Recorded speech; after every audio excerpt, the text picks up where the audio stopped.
الحمدللہ رب العالمین والصلاة والسلام علی سید الانبیاء والمرسلین وعلی آلہ واصحابہ اجمعین الی یوم الدین۔ الحمدللہ آج 16 جولائی 2023 کو سنڈے کے دن ہمارا یہ پبلک سیشن نمبر 103 منعقد ہونے جا رہا ہے۔ آپ کے یہ ریئل ٹائم کوسچنز پرچیوں کی شکل میں میرے پاس آ چکے ہیں، انشاءاللہ انہیں ہم بعد میں ڈسکس کریں گے۔ پہلے ایک انٹرنیشنل افیئر کچھ عرصے سے آپ نے میڈیا میں اس کے حوالے سے کافی ساری خبریں سنی ہوں گی، لیکن میں نے جان بوجھ کے اسے نگلیکٹ کیا ہوا تھا۔ لیکن اس ایک مہینے میں کافی سارے لوگوں نے مجھے ای میلز کے ذریعے رابطہ کیا کہ آپ اس ٹاپک کو بھی تھوڑا بہت ایڈریس کریں، اسلامک رولنگز اس اعتبار سے ڈسکس کریں۔ جو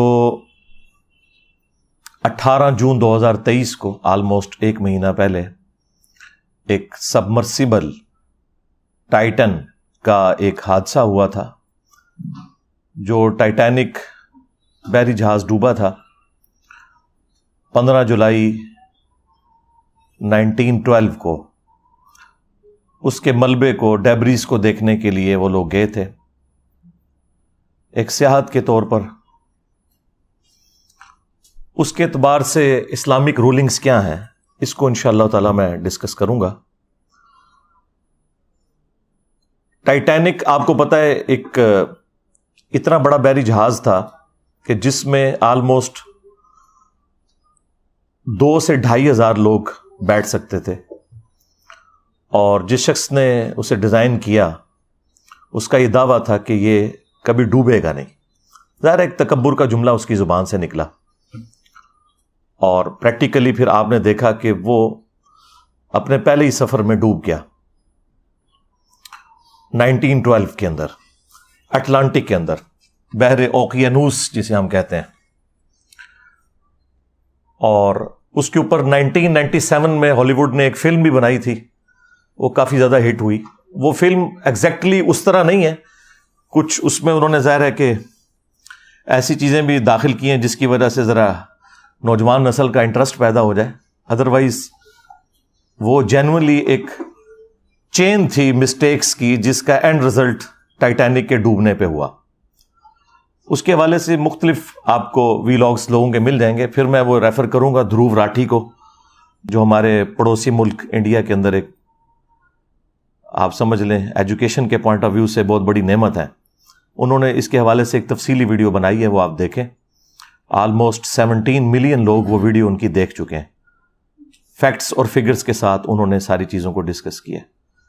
بہرحال یہ 1912 میں ٹائٹینک ڈوبا تھا، اور 1980s کے اندر نیشنل جغرافک چینل کے لوگ وہ اپنی ویڈیوز کے اعتبار سے ٹریولنگ کر رہے تھے اوشن میں، تو اسی ایکسپیڈیشن کے دوران انہوں نے اس کے ملبے کو دریافت کیا۔ اس کے بعد سے دنیا میں ایک ہلچل مچ گئی، اور بعض لوگ جن کے پاس پیسہ زیادہ ہوتا ہے ان کی یہ خواہش ہوتی ہے کہ ہم جا کے اسے فزیکلی دیکھیں، حالانکہ دیکھنا کیا تھا انہوں نے، وہ ملبہ ہی تھا۔ بہرحال ایک سلسلہ شروع ہوا، اور جو کیپٹلسٹ ہوتے ہیں وہ تو اس طرح کے مواقع کو غنیمت سمجھ کے اویل کرتے ہیں۔ پھر اس طرح کی کمپنیاں بھی بننا شروع ہو گئیں کہ جو لوگوں کو اس ملبے کی سیر کروائیں۔ اسی میں ایک کمپنی اوشن گیٹس کے نام سے انہوں نے ایک ٹائٹین، یعنی وہ ٹائٹینک کی نسبت سے ہی، جس طرح آپ کی وہ قادری چشتیہ نسبتیں ہوتی ہیں نا، تو یہ قادری نسبت عبد القادر جیلانی کی وجہ سے قادری ہے نا، تو یار عبد القادر جیلانی کی وجہ سے اگر قادری ہو سکتا ہے تو ٹائٹینک کی وجہ سے ٹائٹین کیوں نہیں ہو سکتی؟ ٹھیک ہے، تو وہ ایک سبمرسیبل انہوں نے ڈیزائن کیا۔ اس میں میجورٹی پورشن انہوں نے کاربن فائبر کا بنایا ہوا تھا۔ یہ 3 ہی دھاتیں ہیں جو اس اعتبار سے زیادہ سٹریس کو برداشت کر سکتی ہیں، پریشر کو لے سکتی ہیں، سٹیل اور دوسری ٹائٹینیم۔ ٹائٹینیم تو بہت مہنگی دھات ہے، ہمارے یہ میزائل ٹیکنالوجی میں بھی وہ یوز ہوتی ہے، اور تیسری یہ کاربن فائبر۔ لیکن ابھی تک جتنے بھی یہ سبمرسیبلز بنائے گئے تھے یا سب میرینز، یہ دو الگ چیزیں ہیں. سب میرینز آپ دوزیں وہ ہوتی ہیں جن کے اندر پورا سسٹم انجن اور سب کچھ لگا ہوتا ہے, ان کا پورے کا پورا کنٹرول اس کے اندر ہوتا ہے اور وہ خود سے اندر جا سکتی ہیں اور باہر نکل سکتی ہیں. ظاہر ہے وہ پانی کے پوائنٹ آف ویو سے اس میں جب داخل کرتے ہیں اس کا وزن بڑھ جاتا ہے, وہ نیچے چلی جاتی. یہ جو انہوں نے ٹائٹین بنائی ہوئی تھی یہ سبمرسیبل تھی, یہ سب میرین نہیں تھی, یعنی اس کے اندر خود کوئی انجن وغیرہ نہیں تھا. یہ اوپر جو بحری جہاز انہوں نے ایک کھڑا کیا ہوا تھا اسی کے رحم و کرم کے اوپر تھی یہ. تو وہ انہوں نے کاربن فائبر سے بنائی تھی اور اس کے اتنے ٹیسٹ ابھی تک کامیاب نہیں ہوئے کہ اسے ایک ایوالو ڈیزائن کے طور پر مانا جائے. اسی لیے اس شخص کے اوپر پہلے کافی مقدمات بھی ہوئے تھے اس حوالے سے کہ یہ لوگوں کی لائف کو رسک پہ لگا رہا ہے. اور وہ بڑے فخری انداز میں, جس طرح ہمارے یہاں پہ ایک پرورٹڈ قسم کی مذہبی نیچر کے لوگ کہتے ہیں نا جی اللہ مالک ہے, اسے جب کہا جاتا تھا کہ بھائی یہ تم لوگوں کی لائف کو رسک پہ ڈال رہے ہو, تو وہ اس کا جواب اپنے انداز میں کہتا تھا کہ جی یہ بات ہے تو پھر کسی کو ڈرائیونگ کے لیے روڈ پہ نہیں آنا چاہیے, کسی کو ایروپلین کی سواری نہیں کرنی چاہیے, ہو سکتا ہے کریش ہو جائے. تو وہ آگے سے یہ جواب دیتا تھا, حالانکہ یہ بالکل الگ چیزیں. آپ ونس اپنے سارے کے سارے معاملات کو سیدھا کر لیں, اس کے بعد آپ اللہ پہ توکل کریں, لیکن یہ نہیں ہو سکتا کہ آپ صرف بسم اللہ پڑھ کے اور ساکٹ میں 2 انگلیاں دے دیں انشاءاللہ ضرور مریں گے. ٹھیک ہے, ہاں. جتنی دعائیں آپ دیکھیں احادیث کے اندر آئی ہیں نا, وہ 7 الفاظ ہیں ناگہانی آفت. جو آپ اپنے اوپر خود اپلائی کرتے ہیں نا, قدرت کا قانون, وہ اپلائی ہو جائے گا. اگر کوئی شخص سخت سردیوں میں ننگے پاؤں زمین پہ چلے گا تو انشاءاللہ ضرور بیمار ہوگا, ذہن میں رکھیے گا. جب آپ اپنے اوپر خود تقدیر کو غالب کرتے ہیں تو وہ پھر اپلائی ہو جاتی ہے. کوئی دعا پڑھ کے کوبرا سانپ کے منہ میں ہاتھ دے گا تو انشاءاللہ تعالیٰ نہیں بچے گا. یہ کہیں نہیں آیا کہ آپ نے جان بوجھ کے اپنے اوپر کوئی چیز اپلائی کرنی ہے. تو ناگہانی آفات کا ذکر ہوتا ہے اس طرح کی احادیث کے اندر, لہذا اس کا ٹرو سینس بھی آپ نے سمجھنا ہے. بہرحال وہ جو ہونا تھا وہ ہو گیا, جو اس کی خواہش تھی انورٹڈ کاماز کے اندر. یعنی اتنا بڑا ایک حادثہ ہوا, 5 لوگوں کی جان چلی گئی اس کے اندر, اور مرنے والے چونکہ امیر لوگ تھے اس لیے شور شرابہ بھی زیادہ ہوا. ٹائٹینک کا بھی شور شرابہ اس لیے زیادہ ہوا کہ اس میں سارے امیر لوگ تھے, اور اس میں بھی امیر لوگ کیا, پاکستانی آج کی آپ سمجھ لیں آلموسٹ 7.5 کروڑ روپے کا ایک ٹکٹ تھا. وہ 15 کروڑ میں 2 ٹکٹ خریدے تھے ہمارے وہ جو پاکستانی جو 2 تھے بلینرز, انہوں نے, تو وہ بھی اس میں شہید ہو گئے. بہرحال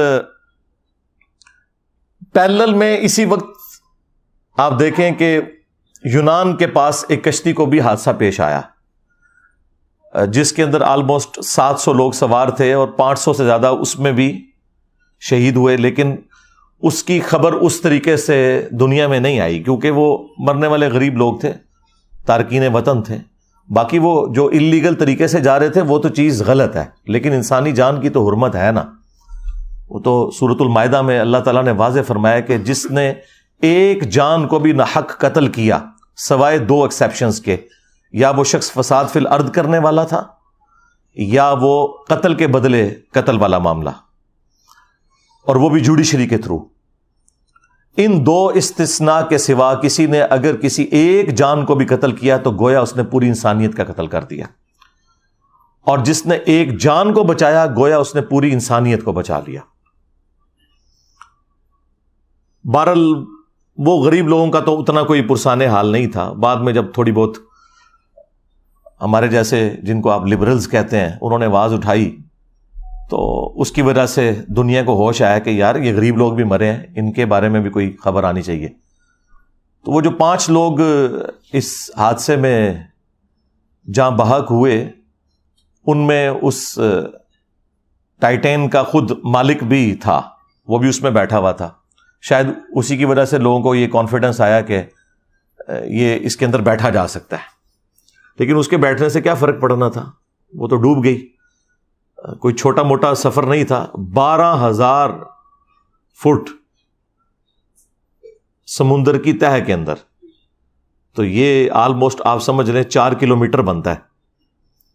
جہاں پہ جا کے آلموسٹ 400 ٹائمز پریشر زیادہ ہو جاتا ہے جو کہ ہم ساحل سمندر کے اوپر یا سمندر کی اوپر والی سرفیس کے اوپر فیل کرتے ہیں. تو اس کے اندر تو کچومر نکل جائے گا بندے کا اگر وہ پھٹتی ہے. اور وہ پھٹی آپ کو پتا ہے کتنی دیر میں ہے جی؟ 1 ملی سیکنڈ کے اندر, جو آنکھ ریکارڈ بھی نہیں کر سکتی. امپلوڈ ہو گئی. ایک ایکسپلوڈ ہونا نا چیز کا کہ پھٹنا ایسے, ایک ہے کہ باہر سے اتنا پریشر لگا کہ اس کا کچومر نکل گیا. اور اس حادثے نے دنیا کو یہ سبق سکھایا کہ جو لوگ یعنی اسباب کو صحیح طریقے سے اڈاپٹ نہیں کرتے اور پھر اس قسم کے جب حادثات ہوتے ہیں تو اس کے بعد سب سے پہلے اپنے آپ کو ملامت کرنا چاہیے. ہاں, اگر آپ نے اسباب صحیح طریقے سے اڈاپٹ کیے اور پھر کوئی ایک حادثہ ہو جائے وہ ایک معاملہ الگ ہے. اس کے بارے میں تو واضح حدیث موجود ہے صحیح مسلم کے اندر, اے ابو ہریرہ جو چیز تجھے نفع دے اس کے لیے خوب کوشش کرنا, کاہلی نہ کرنا, سستی نہ کرنا, اور پھر اللہ سے مدد طلب کرنا. یہ نہیں ہے کہ آپ خالی پیپر کے اوپر دروشی پڑھ کے پھونک کے آ جائیں, انشاءاللہ فیل ہو جائیں گے. جو چیز تجھے نفع دے اس کے لیے کوشش کرنا, سستی نہ کرنا, کاہلی نہ کرنا, اور پھر اللہ سے مدد طلب کرنا. پھر بھی اگر رزلٹ تیرے خلاف آئے تو پھر کہنا جو اللہ کی مرضی. پھر آپ نے یہ کہنا جو اللہ کی مرضی, اور یہ نہ کہنا کہ اگر یہ ہو جاتا تو اگر وہ ہو جاتا, اگر مگر شیطان کا دروازہ کھول دیتا ہے. یعنی اس کا مطلب یہ نہیں کہ آپ اپنے اس کیجول کو ریوزٹ نہیں کر سکتے, وہ کریں آپ ضرور, لیکن ہوتا ہے نا بعض لوگ پیڑ ڈال کے بیٹھ جاتے ہیں کہ بس میری زندگی ختم ہی ہو گئی جی, بس میرے کو ہو گیا جی. یہ معاملہ نہیں ہونا چاہیے جو آپ بالکل ایک روگ لگا کے بیٹھ جاتے ہیں.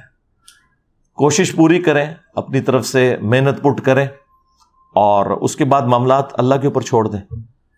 بہرحال یہاں پہ وہ حادثہ ظاہر ایک تکلیف دہ چیز ہے, اور پاکستانیوں کے لیے اس اعتبار سے بھی تھا کہ پاکستانی بھی اس میں بیٹھے ہوئے تھے, اور اس کی وجہ سے ہماری خبروں کے اندر بھی وہ مسلسل چلتا رہا کہ جی اب اتنے گھنٹوں کی آکسیجن رہ گئی ہے اور اب یہ ہونے والا ہے اور وہ ہونے والا ہے. الٹیمیٹلی وہی خبر آئی کہ جو نہیں آنی چاہیے تھی, لیکن بہرحال ایک معاملہ ہو گیا, حادثہ ہوا. اب اس کے اوپر اسلامک رولنگز کیا ہیں؟ سب سے پہلے تو آپ یہ سمجھ لیں کہ یہ جتنا فزیکل فینومینا آف نیچر ہیں, قانون قدرت ہیں, یہ اللہ تعالیٰ کے بڑے محکم قوانین ہیں. اور اگر یہ قوانین اس طریقے سے نہ چل رہے ہوں تو کوئی بھی سائنٹیفک انوینشن پاسبل نہ ہو. اگر آگ 10 دفعہ جلانے کے اوپر صرف 5 دفعہ جلے اور 5 دفعہ نہ جلے, پروبیبلٹی اس کی 50% ہو, تو پھر آپ کوئی انجن ڈیزائن نہیں کر سکتے, نہ ڈیزل انجن نہ پیٹرول انجن. یہ بڑے محکم قوانین ہیں. البتہ اللہ تعالیٰ ان قوانین کا کوئی پابند نہیں ہے, اس سے یہ باہر نہیں ہے. اسی لیے پوری انسانی تاریخ میں اکا دکا مرتبہ اللہ تعالیٰ نے اپنے قانون قدرت صرف پروفٹس کے لیے توڑے, اور اس کی وجہ یہ تھی کہ اللہ تعالیٰ نے ان کی نبوت کو منوانا تھا. لہذا ان چیزوں کو ایز اے رول نہیں آپ پیش کر سکتے. کوئی شخص یہ نہیں کہہ سکتا کہ میں بھی عیسیٰ ابن مریم کی طرح اولاد چاہتا ہوں اور میں نے شادی نہیں کرنی. تو وہ سیدہ مریم کے لیے خصوصیت تھی, اسے اسلام نے کبھی رول بنا کے پیش نہیں کیا. چونکہ یہ گاڈ کے قوانین ہے تو گاڈ اپنے قوانین توڑ سکتا ہے, لیکن رول کے طور پہ یہ نہیں ہے. وہ ابراہیم علیہ السلام کے لیے ایک ہی دفعہ آگ ٹھنڈی ہوئی ہے, موسیٰ علیہ السلام کے لیے سمندر میں راستہ ایک ہی دفعہ بنا ہے. اس کے بعد تو مطلب یہ معاملات نہیں ہوئے ہیں, لوگ شہید ہی ہوئے ہیں. رومن امپائرز کی بیٹل فیلڈز کے اندر کئی صحابہ اکرام ہیں جنہیں تیل کے کڑاؤں میں زندہ جلایا گیا ہے, روسٹ ہو گئے ہیں, نہیں بچے. کتنے ہیں جو سمندر میں ڈوب کے غرق ہو گئے, نہیں بچے. تو یہ معاملات جنرل رول نہیں ہے. جنرل رول اللہ تعالیٰ کے جو ہے وہی فزیکل فینومینا آف نیچر ہے, اور وہ اسی طریقے سے چلتے ہیں, اور ان کے اوپر کسی کا زور نہیں ہے. وہ آپ نے تمام اسباب اڈاپٹ کرنے ہیں. دیکھیں اللہ تعالیٰ ان تمام چیزوں کو اپنی طرف منسوب کرتا ہے.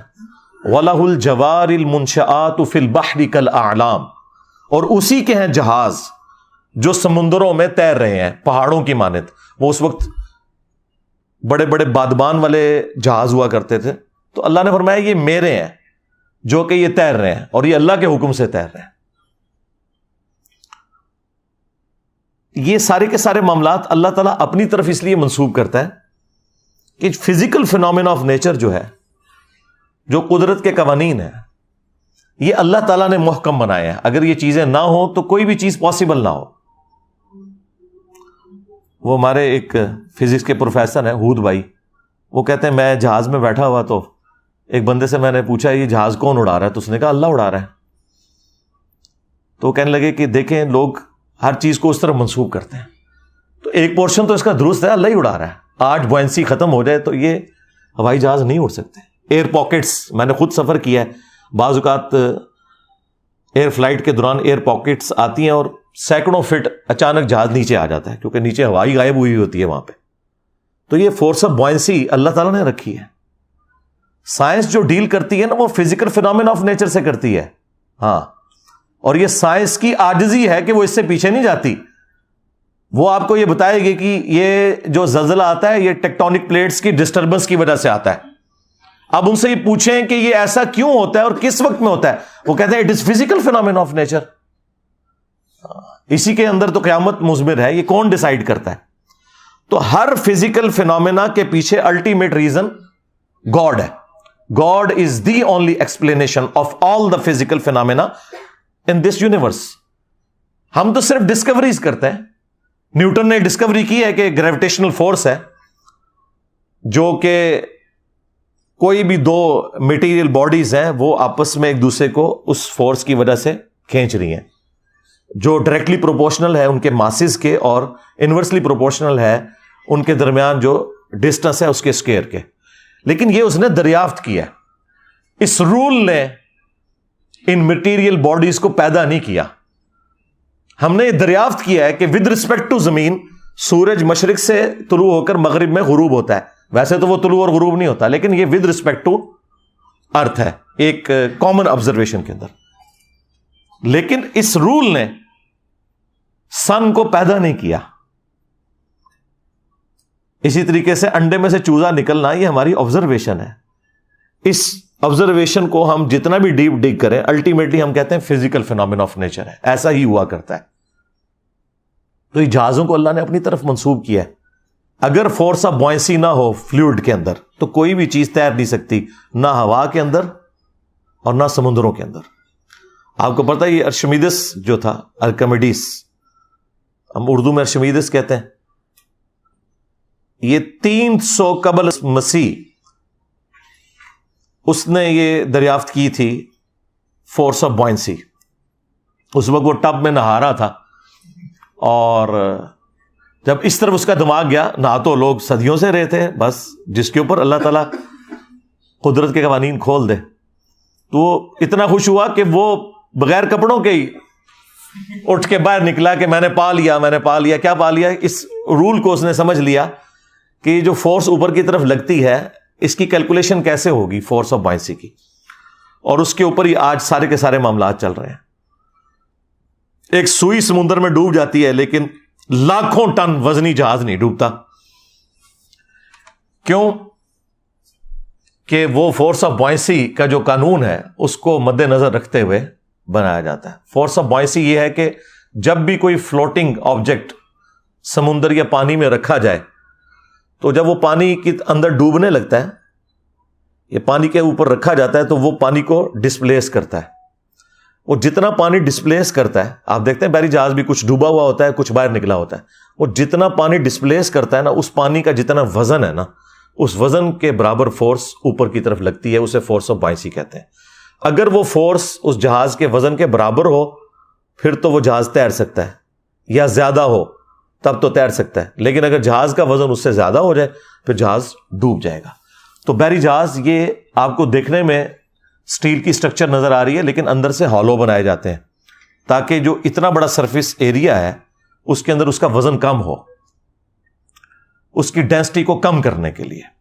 وہ سارے کا سارا نہیں لوہے کا بنا ہوا ہوتا، اندر ساری ہوا ہے، صرف ایک چادر ہی ہے یا اندر ایک اسٹیل سٹرکچر ہے تھوڑے تھوڑے فاصلے کے اوپر ٹرسز کی فارم کے اندر.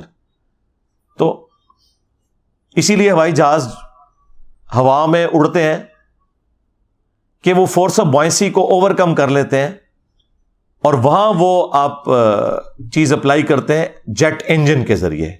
ظاہر ہے کہ وہ جہاز کو آپ جتنا بھی ہلکا بنائیں ہوا سے زیادہ ہلکا تو نہیں بنا سکتے، تو وہاں پہ پھر ہم انجن کو یوز کرتے ہیں تاکہ فورس آف بوائنسی جو ہے وہ پلس یہ سپورٹ کر سکے کہ وہ اڑ سکے۔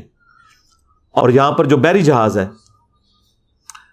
ان کے اندر اس کی ڈیزائننگ ایسے کی جاتی ہے۔ البتہ جو سب میرینز ہیں جو ڈوب جاتی ہیں پانی کے اندر، ان کو وزنی بنایا جاتا ہے، اور وہ وزنی بنانے کے لیے ان کے اندر انہوں نے کمپارٹمنٹس رکھے ہوتے ہیں، پانی اندر سک کرتے ہیں پمپس کے ذریعے، اور اس کا وزن جو ہے وہ بڑھ جاتا ہے، یعنی اس کا وزن جو ہے فورس آف بائنسی سے زیادہ ہو جاتا ہے، اس لیے وہ اندر چلی جاتی ہے، اور جب باہر نکلنا ہوتا ہے وہ پمپس کے ذریعے پانی کو باہر نکالتے ہیں، وہ باہر آ جاتی ہے۔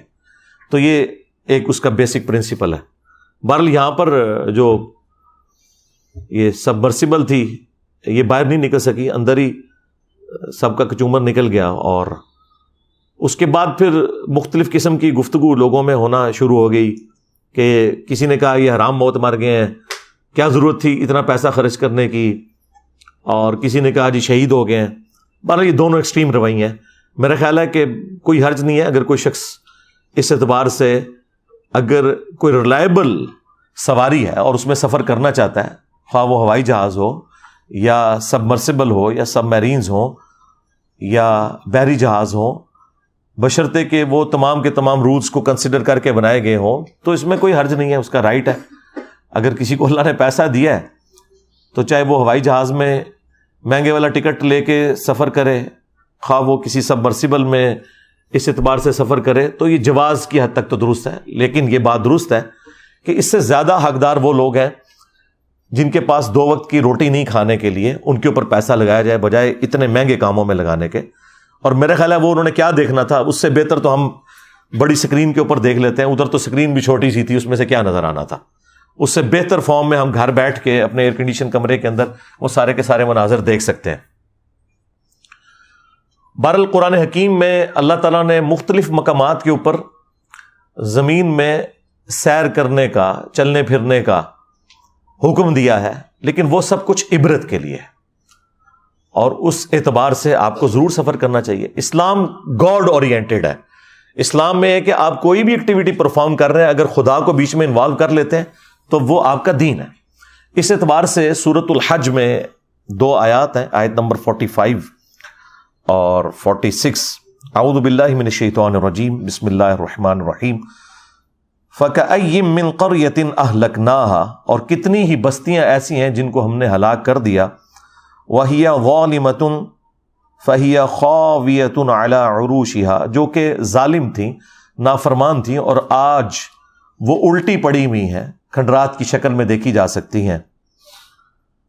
وَبِئْرٍ مُّعَطَّلَةٍ، اور کتنے ہی کنویں ہیں جو کہ خشک ہو چکے ہوئے ہیں۔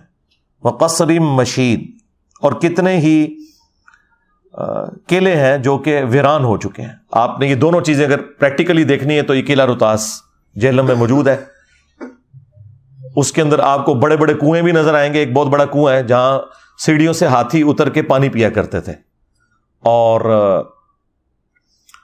باقی اس کے کھنڈرات بھی آپ کو قلعے کے نظر آ رہے ہیں۔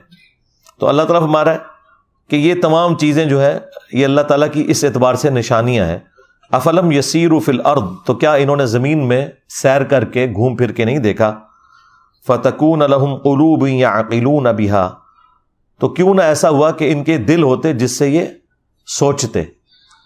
اب انسٹرومنٹ آف انٹلیکٹ ہارٹ ہے یا برین، اس کے اوپر بھی میری ویڈیو ریکارڈ ہے، دونوں ہیں، اور جو اس وقت لیٹسٹ اس اعتبار سے ڈسکوریز ہوئی ہیں میں نے ساری ڈسکس کی ہیں، گوروں کی ویڈیوز لگائی ہوئی ہیں اس میں، تو دونوں ہیں۔ وَآذَانٌ يَسْمَعُونَ بِهَا، یا ان کے کان ہوتے جس سے یہ سنتے۔ فَإِنَّهَا لَا تَعْمَى الْأَبْصَارُ، تو بے شک آنکھیں اندھی نہیں ہوتی، وَلَكِنْ تَعْمَى الْقُلُوبُ الَّتِي فِي الصُّدُورِ، بلکہ دل اندھے ہو جاتے ہیں جو سینوں میں ہے، اور دل سے مراد عقل، وہ سینے میں بھی ہو سکتی ہے، وہ دماغ میں بھی ہو سکتی ہے، دونوں چیزیں درست ہیں۔ تو اللہ تعالیٰ فرما رہا ہے کہ یہ عبرت حاصل کرو کہ موت کی تلوار تمہارے اوپر لٹک رہی ہے۔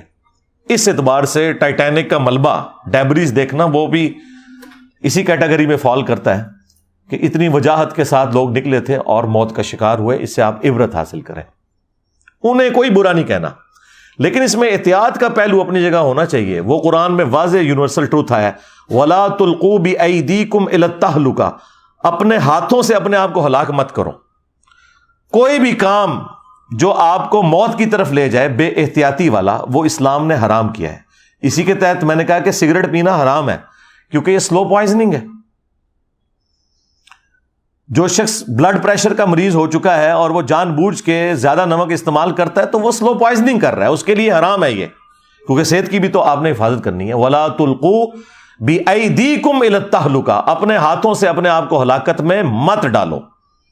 ہر وہ کام جو بے احتیاطی کے اوپر مبنی ہے, ایک شوگر کے مریض کے لیے زیادہ چینی کا استعمال, ایک بلڈ پریشر کے مریض کے لیے زیادہ نمک کا استعمال, یہ تمام کی تمام چیزیں ہیں جو آپ کو موت کی طرف لے کے جاتی ہیں. اور زندگی ایک نعمت ہے, اس سے بڑی کوئی نعمت نہیں ہے, اس کی قدر کرنی ہے. تو یہ اس حوالے سے اسلام کا واضح رول ہے کہ آپ نے احتیاط کا دامن نہیں چھوڑنا.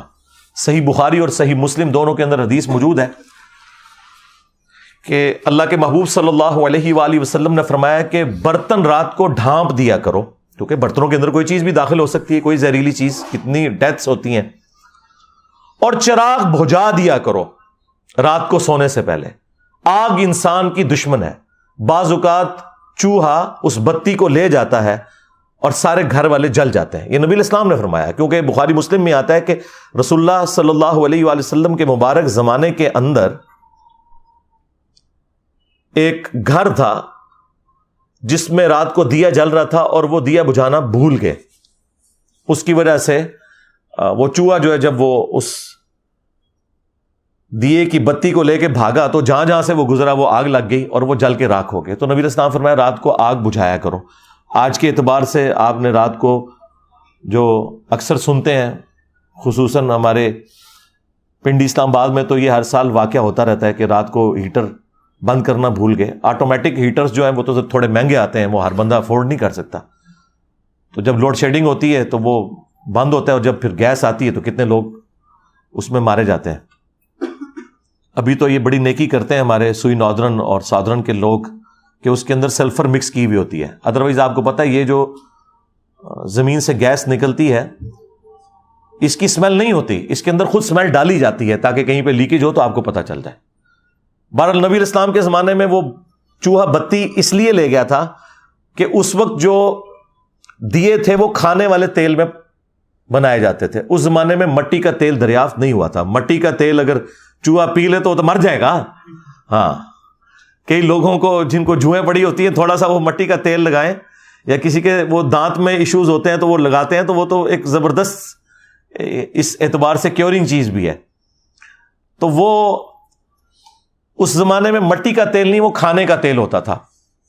امیر لوگ زیتون کا تیل استعمال کرتے تھے, عام غریب لوگ جو ہیں دوسرا گھر میں کوئی گھی جو نکالا جاتا ہے اس کو یوز کرتے تھے. تو وہ ظاہر ہے کہ وہ ایک مرغوب غذا ہے چوہے کی, تو وہ اس کو کھانے کے چکر میں آتا تھا, اور وہ تو پھر جل رہا ہے اور پھر جہاں جہاں سے گزرے گا آگ لگے گی. یہ جو مٹی کا تیل ہے یا ڈیزل ہے یا پیٹرول ہے, یہ تو میرے بھائی اس کو تو 200 سال بھی نہیں ہوئے. یہ اگست 1859 کے اندر پہلا تیل کا کنواں نکلا تھا پنسلوینیا امریکن ریاست کے اندر. اس سے پہلے کسی بزرگان دین کو نہیں پتا چلا کہ زمین کی گہرائیوں کے اندر تیل موجود ہے. سر ایڈون نے دریافت کیا تھا, اتنی بڑی داڑھی تھی, ہے کرسچن تھے وہ, کرنل ایڈون. تو آج اگر مسلمان ہوتے تو آپ سارے رحمت اللہ علیہ ان کو کہہ رہے ہوتے تو بزرگ تو پھر ان کو مانے نا, ان کو بھی حساتی طور پہ یہ سارا ہوا. وہ آج تک انہوں نے وہ کنواں تیل کا باقی رکھا ہوا, لوگ اس کی زیارت کے لیے آتے ہیں کہ پہلی دفعہ انسانیت کو پتہ چلا کہ زمین کے نیچے اتنا بڑا خزانہ موجود ہے تیل کی شکل کے اندر. تو میرا معصومانہ سوال ہے, جو یہ بزرگ دعویٰ کرتے تھے کہ جی وہ نیچے دیکھا تو 7 زمینیں کراس ہو گئیں اور اوپر دیکھا تو عرش تک پہنچ گیا, ان کو تیل نہیں نظر آیا؟ اور جدھر یہ لوگ جایا کرتے تھے مکہ مدینے کے اندر, وہاں تو 1960s میں جا کے تیل نکلا ہے. یہ بزرگ وہاں جا کے کیا کرتے رہے ہیں, ان سے کیوں نہیں تیل نکلا؟ تو اس کا مطلب یہ بالکل جھوٹ بولتے ہیں آپ سے. دنیا کو اللہ نے بقدر ایفرٹ رکھا ہوا ہے, اور یہ اس حوالے سے نبی الاسلام کی ایک حدیث کے سارے معاملات کلیئر کر دے گی. مسلم شریف میں اوپر تلے 3 احادیث موجود ہیں کہ نبی الاسلام کے مبارک زمانے کے اندر نر اور مادہ کا ملاپ کروایا جاتا تھا اچھی کھجور کی پروڈکٹ لینے کے لیے. تو نبی علیہ السلام ایک جگہ سے گزرے اور لوگ اس طرح کر رہے تھے, تو آپ نے فرمایا ایسا نہ کرو تو کیا ہے؟ ان کا یا رسول اللہ ہماری فصل کم ہوتی ہے. نبی علیہ السلام یہ کہہ کے وہاں سے چلے گئے. انہوں نے خود سے اسے کنسیو کیا کہ نبی علیہ السلام نے اسے پسند نہیں فرمایا. انہوں نے اس سال وہ معاملہ نہیں کیا اور ان کی فصل کم ہوگی, اور شکایت لے کے نبی علیہ السلام کے پاس آ گئے, کیونکہ اس زمانے میں 295C نہیں تھی. ان کا یا رسول اللہ آپ نے مشورہ دیا اور دیکھیں ہماری فصل کم ہو گئی ہے. اور یہ مولانا شریف نہیں ہے, صحیح مسلم شریف ہے, 3 احادیث ہیں, اور اس کے اوپر باقاعدہ باب باندھا گیا ہے کہ کن معاملات میں نبی علیہ السلام کی اطاعت کرنا واجب ہے اور کس میں نہیں ہے. یہ ہمارے نبی کا ہی حوصلہ ہے. یہاں تو جاہل لوگ ہیں, انہیں مسئلہ نہ بھی پتا ہو تو کوئی نہ کوئی جھوٹ سچ مکس کر کے بتا دیتے ہیں. نبی علیہ السلام کے پاس جب شکایت آئی تو آپ نے فرمایا میں نے تو منع تو نہیں کیا تھا. ان کا یا رسول اللہ ہم نے تو یہی سمجھا. تو آپ علیہ السلام نے فرمایا کہ اگر میں دین کے حوالے سے تمہیں کوئی مشورہ دوں اللہ کے ریفرنس سے, وہ لے لیا کرو. البتہ تمہارے دنیاوی امور کے اندر اگر میں کوئی مشورہ دوں تو وَأَنْتُمْ أَعْلَمُ بِأَمْرِ دُنْيَاكُمْ, تم دنیا کے کاموں کو مجھ سے بہتر سمجھتے ہو. ظاہر نبی علیہ السلام کا تو ایکسپیرینس نہیں تھا کھجور کی فصل کے اعتبار سے, آپ کا ایکسپیرینس تھا بھیڑ بکریاں چرانے کے اعتبار سے, تجارت کے اعتبار سے. اور نبی علیہ السلام نے کوئی اس میں شرمندگی محسوس نہیں کی کہ تم دنیا کے کاموں کو مجھ سے بہتر سمجھتے ہو. اگر میں دینی معاملے میں کوئی مشورہ دوں وہ لے لو, دنیا میں کوئی مشورہ دوں تو تم بہتر سمجھتے ہو, اگر وہ مشورہ درست ہو تو لے لو, ادروائز وہ میری رائے ہے. ٹھیک ہے. آج لوگ اعتراض کرتے ہیں کہ جی نبی علیہ السلام نے ایٹم بم بنانے کا طریقہ کیوں نہیں آپ کو بتایا؟ اس لیے کہ نبی علیہ السلام ہمارے ہدایت کے امام تھے, انہیں اللہ تعالیٰ نے اس فیلڈ کے لیے نہیں بھیجا ہوا تھا. قرآن بھی کوئی سائنس کی کتاب نہیں ہے, سائنس کی کتاب ہے. فزیکل فینومینا آف نیچر جو ایک کامن آبزرویشن کے اندر ہے, باقی اتنی ڈیٹیلز تو بتانے کی ضرورت نہیں ہے, وہ انسانیت نے وقت کے ساتھ خود لرن کرنی ہے. جب اللہ نے آپ کو برین دے دیا ہے تو کریٹر آف برین جو ہے اس نے اتنی بڑی دولت آپ کو دے دی ہے کہ اس کے بعد کوئی اور ذریعہ نہیں ہے جس کو آپ کہیں کہ یہ سب سے بڑا ذریعہ ہو سکتا ہے خدا تک پہنچنے کا. دماغ بہت بڑا ذریعہ. اللہ نے انسان کو وقت کے ساتھ یہ ایوولوشن کرائی ہے, ترقی کروائی ہے. بہرحال نبی علیہ السلام نے کہا کہ میں اگر دنیا کے اعتبار سے کوئی مشورہ دوں تو تم بہتر سمجھتے ہو اپنے کاموں کو. تو یہاں پہ نبی صلی اللہ علیہ وآلہ وسلم نے یہ مشورہ دیا کہ رات کو دیے بجھا دیا کرو. اسی طریقے سے ابو داؤد میں ایک حدیث ہے کہ جو شخص ایسی چھت پر سوئے کہ جس کی منڈیر نہ ہو تو اس کا ذمہ پھر اٹھ گیا, یعنی پھر وہ اس کی ذمہ داری اپنے اوپر ہے. اگر وہ نیند میں چلتے ہوئے یا غلطی سے نیچے گر جاتا ہے, مر جاتا ہے, تو کوئی لینا دینا نہیں, اس نے جان بوجھ کے لیے اپنے لیے ایک موت کا گڑھا کھودا ہے. آپ کو پتا ہے آج سے تقریباً 10-12 سال پہلے مفتی اعظم سعودیہ نے باقاعدہ فتویٰ دیا تھا کہ جو شخص اوور سپیڈنگ کی وجہ سے مر جائے تو گورنمنٹ نے کوئی اس کی بلڈ منی نہیں ادا کرنی, کیونکہ اس نے خودکشی کی ہے. ظاہر ہے بھی یہ چیزیں ڈیزائن ہوئی ہوئی ہیں نا, آپ ان لمٹس کو کراس کرتے ہیں تو اس کا یہ مطلب نہیں ہے کہ اگر آپ 2 دفعہ بچ گئے تو تیسری دفعہ بھی بچ جائیں گے, یہ ضروری تو نہیں ہے. تو اپنی وہ ساری احتیاطیں لے کے چلنی ہے. تو نبی علیہ السلام کا یہ فرمانا کہ جو بغیر منڈیر کے چھت پہ سوئے اس سے ذمہ اٹھ گیا, اب وہ خود ذمہ دار ہے اپنے معاملات کا. مطلب یہ ہے کہ آپ نے پوری احتیاط کر کے چلنا ہے. ہاں پوری احتیاط کی, اس کے بعد کوئی کیٹاسٹرافک کنڈیشن آ گئی تو ٹھیک ہے, وہ اللہ تعالیٰ کی طرف سے کسی شخص کا دنیا سے ایگزٹ ویسے ہی لکھا ہوا تھا. کسی نے شیر کے منہ میں جانا ہے, کسی نے ایئر کریش کے ذریعے مرنا ہے, کسی نے ہارٹ فیلئر سے مرنا ہے, کسی نے کڈنی فیلئر سے مرنا ہے, کسی نے روڈ ایکسیڈنٹ میں مرنا ہے. تو بہرحال اس طرح جو لوگ مر جاتے ہیں حادثاتی طور پر اسلام کی روح سے تو وہ شہداء ہیں. بخاری اور مسلم دونوں میں حدیث موجود ہے کہ نبی صلی اللہ علیہ وآلہ وسلم نے فرمایا 5 قسم کے لوگ شہید ہیں. نمبر 1 طاعون کے مرض میں, یعنی کوئی بھی یہ جو وبائی امراض ہیں ان میں اس وقت ایک سمبل کے طور پر طاعون تھا. نمبر 2 پیٹ درد سے کوئی مر جائے. نمبر 3 پانی میں ڈوب کے مر جائے.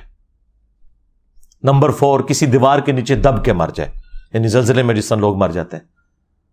اور نمبر 5 جو اللہ کی راہ میں لڑتا ہوا مارا جائے. یہ سب کے سب لوگ اللہ کے حضور شہید ہیں.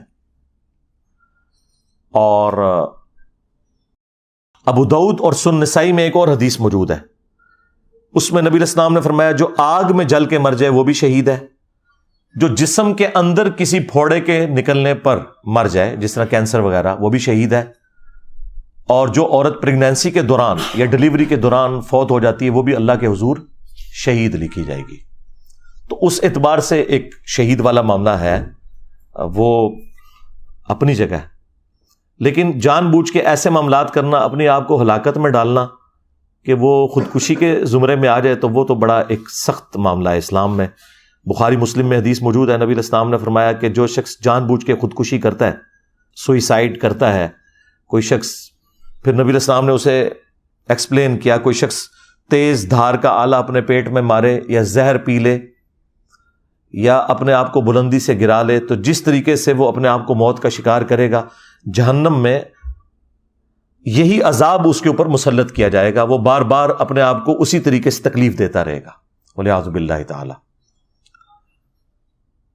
حتیٰ کہ صحیح مسلم میں آیا کہ ایک خودکشی والے کا جنازہ لایا گیا تو نبی علیہ السلام نے کہا کہ میں اس کا جنازہ نہیں پڑھوں گا۔ آپ صلی اللہ علیہ وآلہ وسلم خودکشی والے کا جنازہ نہیں پڑھتے تھے، لیکن چونکہ مسلمان ہے تو جنازہ ہوگا، وہ کافر نہیں ہے، لیکن جو ڈومیننٹ پرسنالٹیز ہیں انہیں پروٹیسٹ کے طور پر ایسے لوگوں کا جنازہ نہیں پڑھنا چاہیے تاکہ ڈسکریج ہو وہ سارا کا سارا معاملہ۔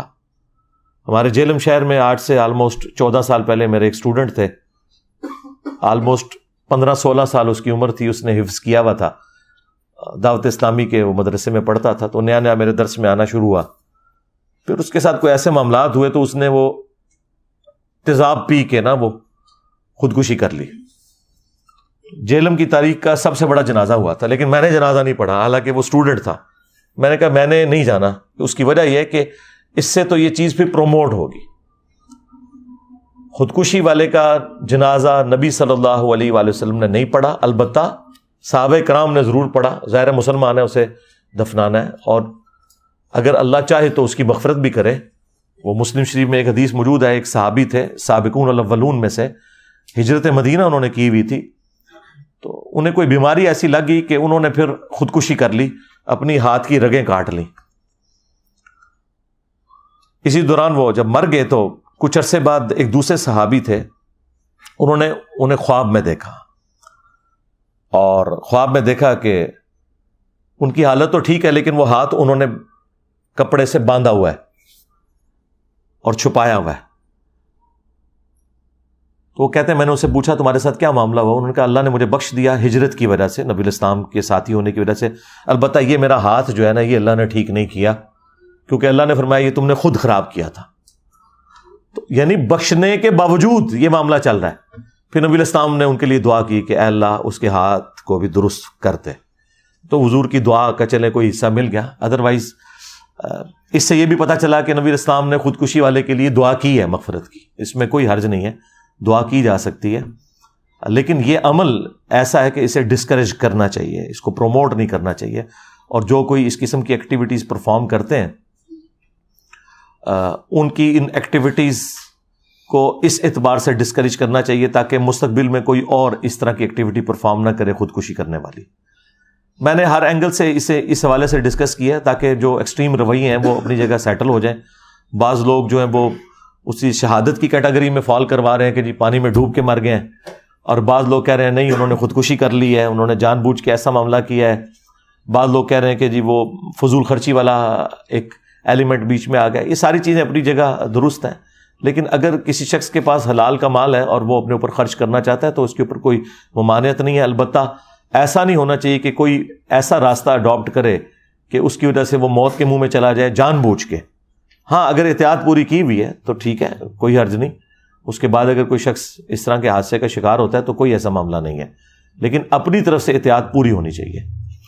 تو یہ میں نے ایک ادھار تھی گفتگو، میں نے اس وقت اس لیے نہیں کی کہ میں کوئی اس کو اتنی انٹرسٹ کی چیز سمجھ نہیں رہا تھا، کیونکہ ظاہر ہے ڈسکشن بھی اتنی ہو رہی تھی میڈیا کے اندر، لوگوں کو سمجھ آ رہی تھی کہ یہ کیا ہوا، لیکن اس کا یہ والا جو ایک پہلو تھا اسلام کے پوائنٹ آف ویو سے کیا اوپینین ہونا چاہیے اس قسم کی سیاحت کا، اور خدا نخواستہ اس دوران کوئی مارا جائے۔ اسی طریقے سے لوگ جو ہے یہ کوپہمائی والا معاملہ بھی کرتے ہیں، کوئی حرج نہیں ہے، لیکن گریجولی کریں۔ اب یہ کوئی بہادری نہیں ہے کہ بغیر آکسیجن کے جی اتنے میں نے بلندی پہ چلا گیا ہوں. یعنی اپنی احتیاط تو ساری کی ساری کرنی ہے. ہماری انجینئرنگ کی فیلڈ کے اندر بھی یعنی میں تو کسی کو اس طرح کام کرتے ہوئے دیکھوں تو میں اسے ڈانٹتا ہوں. کوئی گرائنڈر چلا رہا ہے اور اس نے چشمہ نہیں لگایا ہوا, ٹھیک ہے, اسی طریقے سے ماسک نہیں پہنا ہوا, تو یہ آپ انہیل کر رہے ہوتے ہیں ہر چیز, اور بعض اوقات پھر آپ کو پتا ہے کوئی اتنی سی چھوٹی سی ایک ڈیبری ٹوٹ کے کسی مٹیریل کی آنکھ میں جا کے لگتی ہے, بینائی ضائع ہو جاتی ہے, تو اس سے پہلے آپ وہ احتیاط کیوں نہیں کرتے؟ اسی طریقے سے جو مشین کے اوپر کھڑے ہونے والے لوگ ہیں انہیں بالکل یہ شلوار قمیض نہیں پہننی چاہیے. کتنے لوگوں کی ڈیتھ ہوگی اس کی وجہ سے. وہ مخصوص لباس ہے جو آپ نے پہننا ہے. موٹر بائک پہ آپ بیٹھے ہوئے ہیں تو آپ نے ہیلمٹ کا استعمال ضرور کرنا ہے, اور وہ خالی اوپر پہننا نہیں ہے, اس کو نیچے سے ایسے لاک بھی کرنا ہے تاکہ جب آپ زمین پہ گرے ہیں تو وہ ہیلمٹ آپ کے سر کو بچائے. ادروائز اگر یہ لاک نہیں ہوگا تو ہیلمٹ پہلے اتر کے سائڈ پہ ہوگا, سر آپ کا پھر زمین کے اوپر لگ جائے گا. اس طریقے سے اگر گاڑی میں بیٹھے ہوئے ہیں تو سیٹ بیلٹ آپ نے باندھنی ہے. میں جب بھی بیٹھتا ہوں, ڈرائیور باندھے نہ باندھے, میں نے ضرور باندھنی ہوتی ہے اگر میں فرنٹ سیٹ پہ بیٹھا ہوں. آپ نے اپنی احتیاط پوری کرنی ہے, اس کے بعد اللہ کی مرضی. لیکن اگر آپ احتیاط نہ کریں اور آپ کہیں میں دعاؤں کے بلبوتے کے اوپر یہ سارے کے سارے معاملات چلاؤں گا, تو میرے بھائی ایسا نہیں ہوا کرتا, بالکل ایسا نہیں ہوتا, ایسا تو نہیں ہوتا. ہاں, وہ سارے کے سارے معاملات آپ نے لے کے چلنے ہیں. آپ دیکھیں نبی الاسلام نے میدان جنگ میں خود پہنا ہے, وہ سر کے اوپر ٹوپی پہنی جاتی تھی لوہے کی, ٹھیک ہے, زرہ بھی استعمال کی ہے, ہر چیز کی ہے. اس کے بعد آپ اللہ کے اوپر توکل کریں. ایسا نہیں ہو سکتا کہ آپ بسم اللہ پڑھ کے تو جناب میدان جنگ میں اتر جائیں اور آپ کہیں کہ جی اللہ بچائے گا. اس طرح نہیں ہے. وہ اللہ نے تو بچانے کے اسباب آپ کو بتائے ہوئے ہیں, لیکن آپ خود اگر اپنے آپ کو موت کے منہ میں دھکیلیں گے تو پھر اللہ تعالیٰ کی تقدیر ہی آپ کے اوپر غالب آئے گی. جو اللہ تعالیٰ کے رولز ہیں وہ اسی طریقے سے اپلائی ہوں گے. صلو علی محمد وآل محمد, اللہم صلی علی محمد وعلی آل محمد واصحاب محمد وازواج محمد وامت محمد اجمعین الی یوم الدین, آمین.